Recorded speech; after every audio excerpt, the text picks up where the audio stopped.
Summary of How to Raise Successful People by Esther Wojcicki. Chapter 3.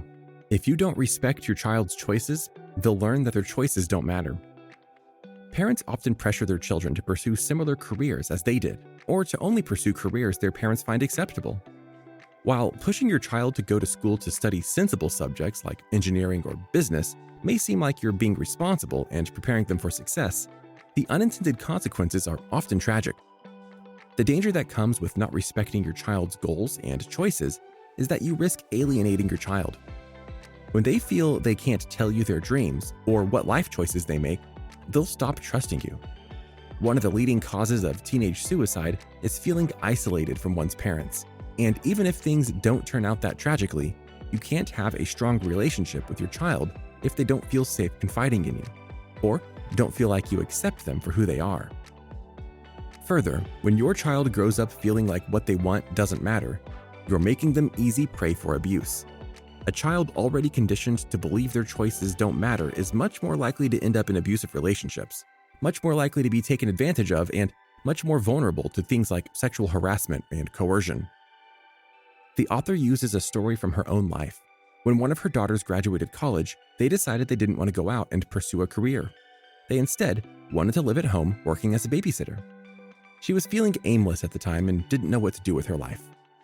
But rather than respond to the natural urge to try and push her daughter to fulfill her potential, the author stepped back and said since her daughter was an adult, it was her choice.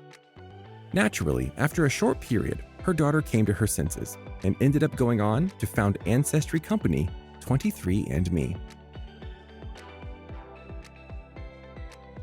Chapter 4. Successful people aren't afraid of failure. One of the most important lessons you can instill in your child is that failure is itself part of success. You can't ever succeed unless you risk failing, and you'll usually fail several times before succeeding. You have to bring your child up in an environment where they understand that mistakes will be forgiven, that you don't think less of them for messing up, and that every mistake is a learning opportunity. A big element of that is to instill in them an understanding that things like intelligence, talent, and skills are malleable. You aren't born talented or intelligent, and you are always able to improve on something that you're not good at. If kids believe that if they fail at something, it means they'll never get better, then they'll never try again after a failure.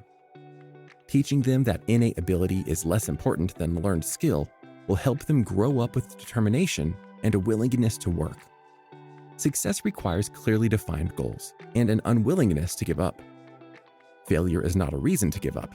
In fact, it can help guarantee future success, as failure is a chance to learn what you can do better and how to do it.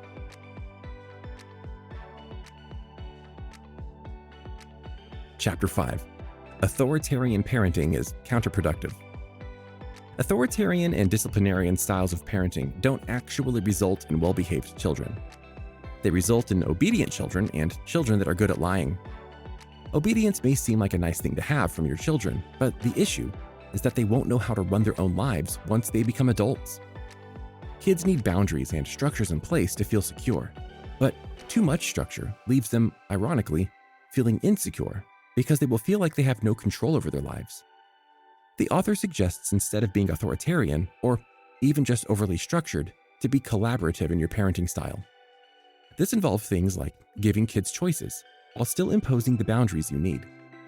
The earlier examples of kids needing to eat fruits and veggies, for instance, your kid has to eat them, but by giving them a choice of which fruits and veggies they eat, you're giving them a sense of control over their lives and teaching them to make responsible decisions. Another example of collaborative parenting would be to avoid using phrases like, "because I said so." While it can be annoying responding to a kid constantly asking why, and it might feel insulting to think that you need to explain yourself to a child, instead of saying, "because I said so," tell them the things they have to do, but also explain why you want them to do it. It doesn't have to be a debate. If they keep asking you why they should do it, simply reply, "I already told you why." But by giving them reasoning for commands, you teach them not to ever do anything without question, to stand up for themselves. Collaborative parenting gives kids a sense of agency and helps them grow up confident in themselves. It also teaches them the importance of working together with others.